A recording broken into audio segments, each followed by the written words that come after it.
কাশ্মীরের পেহেলগামে সন্ত্রাসী হামলা ইস্যুতে ভারত পাকিস্তানের মধ্যে তৈরি হওয়া উত্তেজনা তীব্র থেকে আরো তীব্রতর হচ্ছে। পাকিস্তানের সঙ্গে উত্তেজনায় জড়িয়ে কোটি কোটি টাকার ক্ষতির পর আবারও নতুন করে দুঃসংবাদ পেল নরেন্দ্র মোদী। পেহেলগাম হামলায় নিহত হয়েছেন ভারতের 3 সেনা সদস্য। পাক ভারত চলমান উত্তেজনায় বিপদের মাত্রা বাড়িয়েছে দুই দেশের সামরিক অস্ত্র ভান্ডার। চীনের প্রযুক্তিতে ভর করে যুদ্ধের মাঠে এগিয়ে থাকা ইসলামাবাদকে কিভাবে সামাল দেবে নয়াদিল্লি? পাকিস্তান ও ভারতের মধ্যে নতুন করে যুদ্ধ শঙ্কা। যে কোনো মুহূর্তে শুরু হতে পারে পাক ভারত যুদ্ধ। এমন পরিস্থিতিতে আগুনে ঘি ঢাললেন রিসেপ তাইয়েফ এরদোয়ান, কারণ করাচি বন্দরে পৌঁছেছে তুরস্কের যুদ্ধজাহাজ।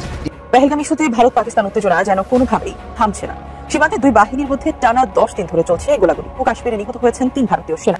পাকিস্তান আর ইন্ডিয়ার যদি একটা যুদ্ধ হয়, এই যুদ্ধটা হবে রক্তক্ষয়ী যুদ্ধ, এবং এই যুদ্ধ পৃথিবীর মানচিত্রে তৃতীয় বিশ্বযুদ্ধের একটা সূচনা ঘটাবে। এবার পাকিস্তানকে সেই একই অস্ত্র দিয়ে মারতে শুরু করেছেন নরেন্দ্র মোদী। সিন্ধুর পানি চুক্তি বাতিলের ঘোষণার পর এবার পাকিস্তানে চিনাব নদীর পানি প্রবাহ বন্ধ করে দিয়েছে ভারত। পাকিস্তান তো ভারতের পানি বন্ধের ঘোষণাকে যুদ্ধ হিসেবে নিয়েছে। ভারত ও পাকিস্তান যুদ্ধে পাকিস্তানের হামলায় ভারতের 3-0 দুনিয়া থেকে বিদায় নিয়েছে। হঠাৎ কি এমন হলো যে যুদ্ধে নিজেদের জড়াতে চাইছে না নরেন্দ্র মোদীর দেশ? ভারতের যুদ্ধ বিমান ভূপাতিত করেছে বাংলাদেশ বিমান বাহিনী। এবার এমনটাই দাবি করে সামাজিক মাধ্যমে একটি ছবি ছড়িয়ে দেওয়া হয়েছে। শিলিগুড়ি থেকে মাত্র 2 মিনিট দূরত্বে এখন বাংলাদেশ দাঁড়িয়ে যাচ্ছে দুইটি ভয়ঙ্কর বিমান ঘাঁটি নিয়ে। ভারতের বুকের ঠিক পাশ ঘেঁষে বাংলাদেশের লালমনিরহাট আর ঠাকুরগাঁও, এই দুই জায়গায় এখন গড়ে উঠেছে এমন এয়ারবেস যাদের প্রভাব ভারতের সামরিক মেরুদণ্ড কাঁপিয়ে দিয়েছে। এতদিন ধরে দক্ষিণ এশিয়াকে নিজেদের ব্যক্তিগত উঠোন মনে করা ভারত এখন বোঝাতে পারছে না কিভাবে তাদের চোখের সামনেই বাংলাদেশের সাহস এতটা বেড়ে গেল। কারণ এই দুটি বিমান ঘাঁটি চালু হওয়া মানে ভারতের শিলিগুড়ি করিডোরের নিরাপত্তা এখন বাংলাদেশের সরাসরি নজরদারির আওতায় চলে আসা। আসসালামু আলাইকুম দর্শক, নতুন একটা নিউজে আপনাকে স্বাগতম। প্রিয় দর্শক, যুদ্ধের কঠোর প্রস্তুতি ভারতের। ব্ল্যাকআউট ক্যান্টনমেন্ট এলাকা, ভারতের 3 সেনা নিহত। এদিকে ভারতকে ঘিরে ফেলেছে চীন পাকিস্তান। দুই দিকের ধাক্কায় কঠিন চাপে দিল্লি। ভারতকে ধুলোয় মিশিয়ে দিতে চীন পাকিস্তান মিলে একযোগে হামলার ছক চূড়ান্ত। 24 ঘন্টার মতো ভারত পাকিস্তান যুদ্ধ লাগার আশঙ্কা, জানা গেল চাঞ্চল্যকর তথ্য। অপরদিকে বাংলাদেশের নতুন বিমান ঘাঁটি, আতঙ্কে ভারত। দিল্লিতে রেড অ্যালার্ট জারি, ভয়ে চুপসে গেল ভারতীয় সেনাবাহিনী। ভারত পাকিস্তান যুদ্ধের সর্বশেষ আপডেট এবং ডক্টর ইউনূসের নতুন অ্যাকশনে দিল্লিতে রেড অ্যালার্ট জারি হওয়ার ঘটনা ও প্রেক্ষাপট নিয়ে করা আমাদের আজকের ভিডিওটি অত্যন্ত গুরুত্বপূর্ণ। ভিডিওটি শুরু থেকে শেষ পর্যন্ত ধৈর্য সহকারে দেখে একটি লাইক দিয়ে সবাইকে শেয়ার করে দিন। আমাদের চ্যানেলে নতুন হলে চ্যানেলটি সাবস্ক্রাইব করে পাশে থাকা বেল আইকনে ক্লিক করে রাখুন। আমাদের ভিডিওটি আপনি বাংলাদেশের কোন জেলায় বসে দেখছেন বা শুনছেন সেটি অবশ্যই কমেন্ট বক্সে কমেন্ট করে জানিয়ে দিতে ভুলবেন না।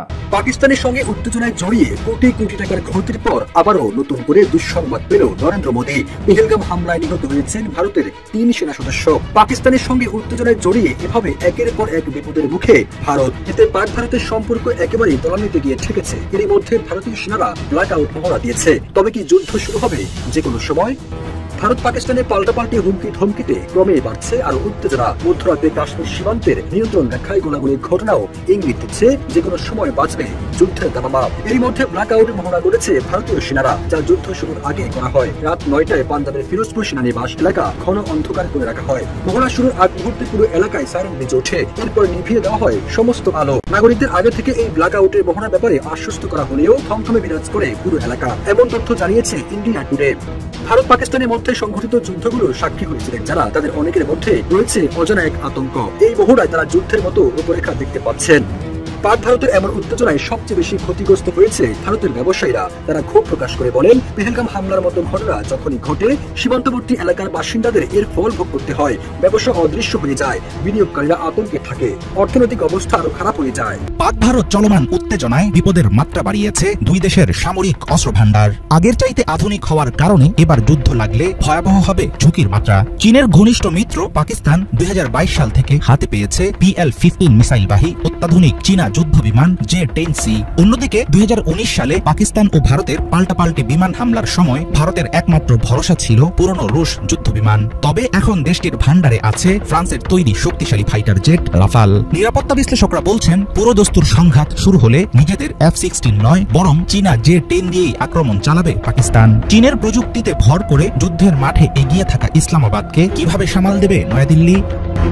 ভারত পাকিস্তানের মধ্যকার উত্তপ্ত পরিস্থিতিতে অন্যতম গুরুত্বপূর্ণ একটি বিষয় হয়ে উঠেছে চীনের অবস্থান। সরাসরি পাকিস্তানের পক্ষে পক্ষে না দাঁড়ালেও আকারে ইঙ্গিতে বারবার ইসলামাবাদের পাশে থাকার বার্তা দিয়েছে বেইজিং। পাকিস্তানের প্রতিরক্ষাগত উদ্বেগকে চীন গুরুত্বের সঙ্গে দেখে এবং তাদের সার্বভৌমত্ব রক্ষার প্রচেষ্টাকে সমর্থন করে। চীনা পররাষ্ট্রমন্ত্রীর পক্ষ থেকে সম্প্রতি শোনা গেছে এমন মন্তব্য। সরাসরি সংঘাতে না জড়ালেও যুদ্ধ পরিস্থিতি তৈরি হলে ভারতের উপর চাপ বাড়াতে সীমান্তে বিভিন্ন পদক্ষেপ নিতে পারে চীন। পশ্চিমে পাকিস্তান, উত্তরে চীন, দুই ফ্রন্টে কোণঠাসা অবস্থায় আছে নয়াদিল্লি। ইসলামাবাদের পেছনে বেইজিং এর পূর্ণ সমর্থন ভারতের জন্য হবে মাথা ব্যথার কারণ। আন্তর্জাতিক প্ল্যাটফর্মে সমর্থনের পাশাপাশি প্রযুক্তিগত ও সামরিক সহায়তা নিয়ে পাকিস্তানের পাশেই রয়েছে চীন। সাম্প্রতিক বছরগুলোতে পাক অস্ত্র আমদানির ৮১% এসেছে বেইজিং থেকে। চীনা বিশেষজ্ঞদের দেয়া তথ্য অনুসারে ভারতের সঙ্গে সম্ভাব্য সংঘর্ষে পাকিস্তান যেসব বিয়ন্ড ভিজুয়াল রেঞ্জ ক্ষেপণাস্ত্র ব্যবহার করবে, যেমন PL-15 ও SD-10, সেগুলো সরবরাহ করেছে চীন। পাকিস্তান এখন পর্যন্ত বিশ্বের একমাত্র দেশ যারা চীনের বাইডু স্যাটেলাইট নেটওয়ার্ক সামরিক প্রয়োজনে ব্যবহার করতে পারে। এই স্যাটেলাইটের মাধ্যমে ভারতীয় সেনা ও নৌবাহিনীর গতিবিধি নজরদারিতে রাখে পাকিস্তান। ভারত ও পাকিস্তানের অস্ত্র ভান্ডার সহ দুই দেশের আকাশ প্রতিরক্ষা ক্ষেত্রেও এসেছে নাটকীয় পরিবর্তন। রাশিয়ার S-300 এর উন্নত সংস্করণ চীনা প্রতিরক্ষা ব্যবস্থা HQ-9 হাতে পেয়েছে পাকিস্তান। সাম্প্রতিক ব্যালিস্টিক মিসাইল পরীক্ষার মধ্য দিয়ে ইসলামাবাদ পরিষ্কার বার্তা দিচ্ছে, পাকিস্তানের উপর হামলা হলে দ্রুতই দেয়া হবে কড়া জবাব। তবে ভারতেরও রয়েছে নানা রকম অস্ত্র সক্ষমতা। রুশ S-400 প্রতিরক্ষা সিস্টেম, ব্রহ্মোস ও অগ্নি সিরিজের মতো সমরাস্ত্র করতে পারে ভয়ঙ্কর ক্ষতি। পাক ভারত আসন্ন সংঘাতে গুরুত্বপূর্ণ ভূমিকা নিতে পারে ড্রোন ও মিসাইলের মতো মানুষবিহীন অস্ত্র। ইতোমধ্যেই পাকিস্তান হাতে পেয়েছে তুরস্কের যুদ্ধ পরীক্ষিত বায়ারাক্তার TB2 ও আকিঞ্চি ড্রোন। অন্যদিকে ইসরায়েলের হেরন ও মার্কিন প্রেডিটর ড্রোনের দিকে ঝুঁকছে ভারত। ভারত পাকিস্তানের উত্তেজনা পূর্ণমাত্রার সংঘাতে রূপ নিলে শুধু উপমহাদেশ নয়, টালমাটাল হতে পারে বিশ্বের নিরাপত্তা ভারসাম্য। চলমান উত্তেজনার আড়ালে চীন পাকিস্তান ভারতের বদলে যাওয়া ভূ রাজনৈতিক সমীকরণ কি শান্ত করবে পরিস্থিতি, নাকি আরো উস্কে দেবে বৈরিতা, সেটা নিয়ে থাকছে অনিশ্চয়তা। শিলিগুড়ি থেকে মাত্র 2 মিনিট দূরত্বে এখন বাংলাদেশ দাঁড়িয়ে যাচ্ছে দুইটি ভয়ঙ্কর বিমান ঘাঁটি নিয়ে। ভারতের বুকের ঠিক পাশ ঘেঁষে বাংলাদেশের লালমনিরহাট আর ঠাকুরগাঁও, এই দুই জায়গায় এখন গড়ে উঠেছে এমন এয়ারবেস যাদের প্রভাব ভারতের সামরিক মেরুদণ্ড কাঁপিয়ে দিয়েছে। এতদিন ধরে দক্ষিণ এশিয়াকে নিজেদের ব্যক্তিগত উঠোন মনে করা ভারত এখন বোঝাতে পারছে না কিভাবে তাদের চোখের সামনেই বাংলাদেশের সাহস এতটা বেড়ে গেল। কারণ এই দুটি বিমান ঘাঁটি চালু হওয়া মানে ভারতের শিলিগুড়ি করিডোরের নিরাপত্তা এখন বাংলাদেশের সরাসরি নজরদারির আওতায় চলে আসা। লালমনিরহাট বিমান ঘাঁটি, যেটি স্বাধীনতার পর প্রায় পড়েছিল অবহেলায়, আজ নতুন করে নির্মিত হচ্ছে। সঙ্গে যুক্ত হয়েছে ঠাকুরগাঁও, আরেকটি কৌশলগতভাবে ভয়ঙ্কর গুরুত্বপূর্ণ পয়েন্ট। এই দুই বিমান ঘাঁটির অবস্থান যদি মানচিত্রে টেনে দেখা হয় তাহলে স্পষ্ট বোঝা যাবে ভারতের নর্থ ইস্ট অর্থাৎ 7 সিস্টার রাজ্যগুলোর প্রবেশদ্বার এখন বাংলাদেশের সামরিক ত্রিভুজের নিচে পড়ে গেছে। এবং এটা ভারতের কল্পনায়ও ছিল না যে বাংলাদেশ এত দ্রুত তাদের কৌশলগত দুর্বলতায় হাত দেবে। লালমনিরহাটের অবস্থান শিলিগুড়ি করিডোর থেকে মাত্র 30 কিলোমিটার দূরে। ঠাকুরগাঁওয়ের দূরত্ব প্রায় একই। দুটি ঘাঁটি মিলিয়ে উত্তরবঙ্গ হয়ে উঠবে বাংলাদেশের আকাশ প্রতিরক্ষার প্রথম লাইন। এখানে বসবে আকাশ নজরদারি রাডার, যুদ্ধ বিমান স্কোয়াড্রন, ড্রোন ইউনিট এবং সামরিক লজিস্টিক সাপোর্ট সেন্টার। শুধু তাই নয়, এভিয়েশন ট্রেনিং, গবেষণা ও উৎপাদন কেন্দ্র তৈরি হবে, যার মাধ্যমে ভবিষ্যতে বাংলাদেশ নিজস্ব সামরিক ড্রোন ও যুদ্ধাস্ত্র উৎপাদনে স্বাবলম্বী হবে। ভারত যত বন্ধুত্বের গান গাইক না কেন, বাস্তবতা হলো তারা বাংলাদেশের সাথে প্রতিটি চুক্তিতে প্রতারণা করেছে, পানি আটকে দিয়েছে, সীমান্তে মানুষ হত্যা করেছে, বাণিজ্য ফাঁকি দিয়েছে, নিরাপত্তায় হুমকি দিয়েছে। আর সেই শিক্ষা থেকেই বাংলাদেশ বুঝে গেছে নিজের অস্তিত্ব টিকিয়ে রাখতে হলে শক্তি চাই, আর এই শক্তি নির্মাণের একমাত্র রাস্তা হলো কৌশলগত আধিপত্য। এই দুটি বিমান ঘাঁটির বাস্তবায়ন শুরু হয়েছে সুনির্দিষ্ট পরিকল্পনায়। শুধু রানওয়ে নয়, radar complex, command control centre, drone launch site, aviation university সবকিছু একসাথে গড়ে তোলা হচ্ছে। ভবিষ্যতে এখান থেকে বাংলাদেশ দূরপাল্লা নজরদারি, আকাশ প্রতিরক্ষা এবং জরুরি রেসপন্স সক্ষমতা বাড়াবে। ভারত জানে বাংলাদেশ যদি এই ঘাঁটিগুলো পুরোপুরি সক্রিয় করে ফেলে তাহলে শুধু শিলিগুড়ি নয়, পুরো উত্তর পূর্ব ভারত বাংলাদেশের রাডারের ভেতরে চলে আসবে।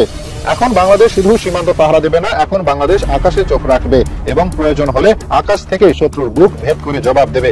এই দুটি ঘাঁটি বাংলাদেশের অর্থনীতির জন্য হবে বিশাল সম্পদ। এখানে গড়ে উঠবে সামরিক শিল্প, যেখানে নতুন প্রযুক্তির ড্রোন, স্মার্ট অস্ত্র, এভিয়েশন ইঞ্জিনিয়ারিং এর গবেষণা হবে। এখানে আন্তর্জাতিক বিনিয়োগ আসবে। সৌদি আরব, চীন, কাতার ইতিমধ্যে আগ্রহ দেখিয়েছে। অর্থাৎ শুধু অস্ত্র কেনার উপর নির্ভর নয়, বাংলাদেশ এবার নিজের প্রযুক্তি নিজে বানানোর পথে হাঁটছে। ভারতের মিডিয়া এখন মিথ্যা প্রচার করছে বাংলাদেশ চীনের কলোনি হয়ে যাচ্ছে, কিন্তু বাস্তবতা হলো বাংলাদেশ এখন নিজের নীতিতে চলছে যে দেশ উন্নয়ন দেবে, প্রযুক্তি দেবে, স্বাধীনতা দেবে, তার সাথেই বন্ধুত্ব করবে। ভারতের মতো মুখে বন্ধুত্ব আর কাজে শত্রুতা দেখিয়ে এখন আর কেউ বাংলাদেশকে আটকে রাখতে পারবে না। এই দুটি বিমান ঘাঁটি বাংলাদেশের উত্তরাঞ্চলের সামরিক মানচিত্র বদলে দিচ্ছে। রংপুর, সৈয়দপুর, লালমনিরহাট, ঠাকুরগাঁও সব মিলিয়ে পুরো একটা মিলিটারি বেল্ট তৈরি হয়েছে। আর এই বেল্ট কেবল বাংলাদেশের প্রতিরক্ষায় জোরদার করবে না, বরং গোটা অঞ্চলের কৌশলগত ভারসাম্য পাল্টে দেবে। আগামী কয়েক বছরে এই দুই ঘাঁটি যদি সম্পূর্ণ সক্রিয় হয়ে যায়, তাহলে বাংলাদেশ তার আকাশ প্রতিরক্ষায় দাঁড়িয়ে যাবে দক্ষিণ এশিয়ার অন্যতম শক্তিশালী দেশ হিসেবে।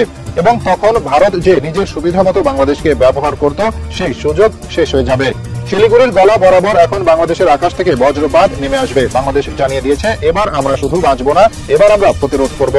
বাংলাদেশ যখন শিলিগুড়ির পাশে দুটি বিমান ঘাঁটি চালু করছে, তখন এটা শুধু একটি দেশের প্রতিরক্ষা সম্প্রসারণ নয়, এটা গোটা দক্ষিণ এশিয়ার কৌশলগত ভারসাম্যে ভয়ঙ্কর রকমের পরিবর্তন। এতদিন ভারত নিজের সামরিক রাজনৈতিক মানচিত্র এঁকেছিল এই ধরে বাংলাদেশ দুর্বল থাকবে, বাংলাদেশের উত্তরাঞ্চল থাকবে নিশ্চুপ, আর শিলিগুড়ি করিডোর থাকবে ভারতীয় আধিপত্যে নিরাপদ ছায়ায়। কিন্তু এখন সেই করিডোরের গায়ে দাঁড়িয়ে গেছে বাংলাদেশের যুদ্ধ ঘাঁটি, আর ভারতের গোটা কল্পনায় আজ ছিন্ন ভিন্ন হয়ে যাচ্ছে।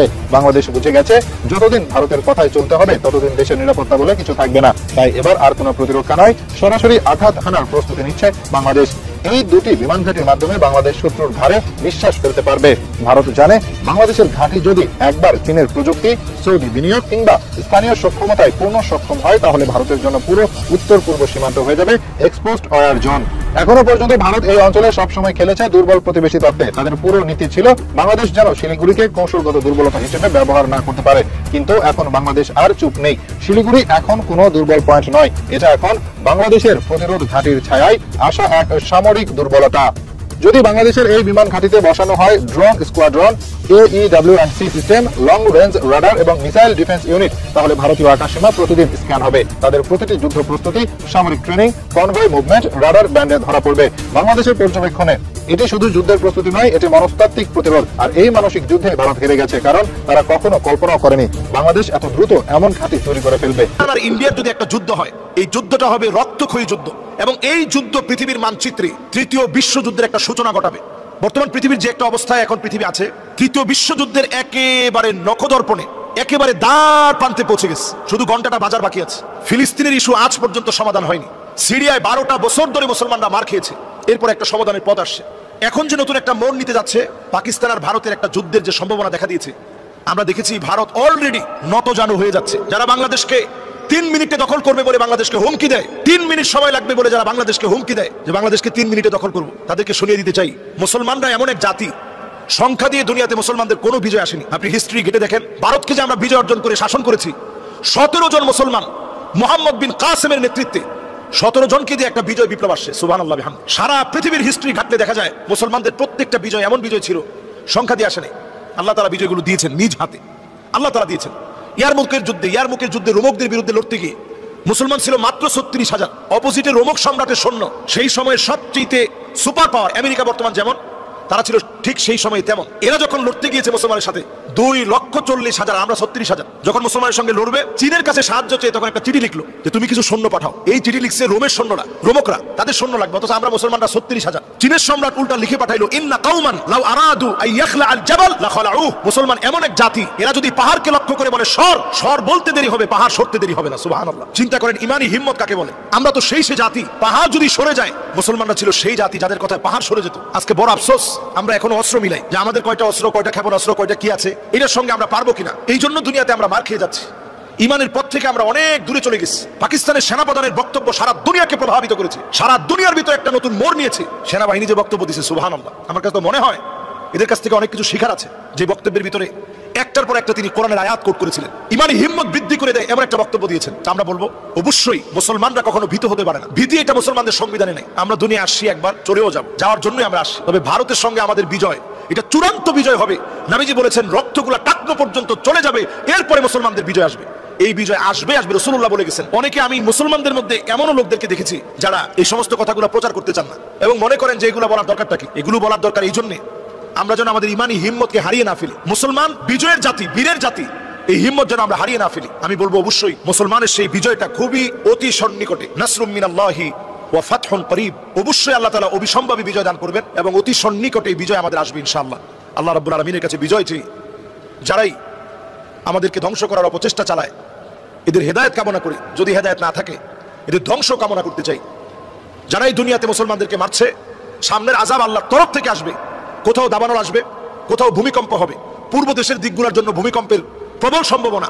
এর মধ্যে ভারত আছে, এর মধ্যে ইন্দোনেশিয়া, মালয়েশিয়া, দক্ষিণ কোরিয়া, উত্তর কোরিয়া, মালদ্বীপ, ভুটান, এমনকি হংকং এবং চীন।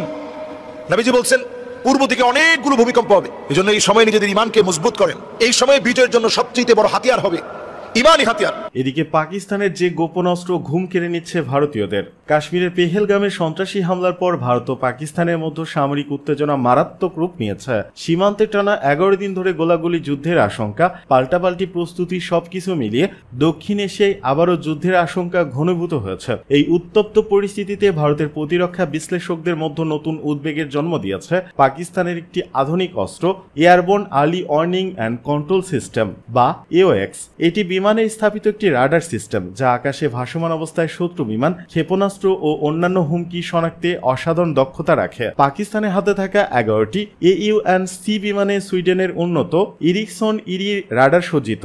এগুলো পাকিস্তানের আকাশে মোবাইল কমান্ড সেন্টার হিসেবে কাজ করে। সীমান্তে ভারতীয় জেট ঢুকলেই তা দ্রুত শনাক্ত করা সম্ভব হয়। এই তথ্যের ভিত্তিতে পাকিস্তান দ্রুত সক্রিয় করতে পারে এয়ার ডিফেন্স সিস্টেম, যা ভারতীয় মিসাইল বা বিমানকে মাঝ আকাশেই গুড়িয়ে দিতে পারে। ভারতীয় বিমান বাহিনীর অবসরপ্রাপ্ত কর্মকর্তারা মনে করেন এই রাডার প্ল্যাটফর্ম না ধ্বংস করা পর্যন্ত পাকিস্তানের আকাশে অভিযান চালানো অত্যন্ত ঝুঁকিপূর্ণ, কারণ এটি শুধু নজরদারি নয়, যুদ্ধক্ষেত্রে সিদ্ধান্ত নেওয়ার ক্ষেত্রেও তাৎক্ষণিক সুবিধা দেয়। এই পর্যায়ে দেখা যাচ্ছে পাকিস্তানের এই ব্যবস্থার মাধ্যমে তারা কৌশলগতভাবে কিছুটা এগিয়ে আছে। ভারতকে এই ব্যবস্থাকে অকার্যকর না করলে পেহেলগাম হামলার প্রতিশোধ নেওয়া হবে জটিল ও ঝুঁকিপূর্ণ।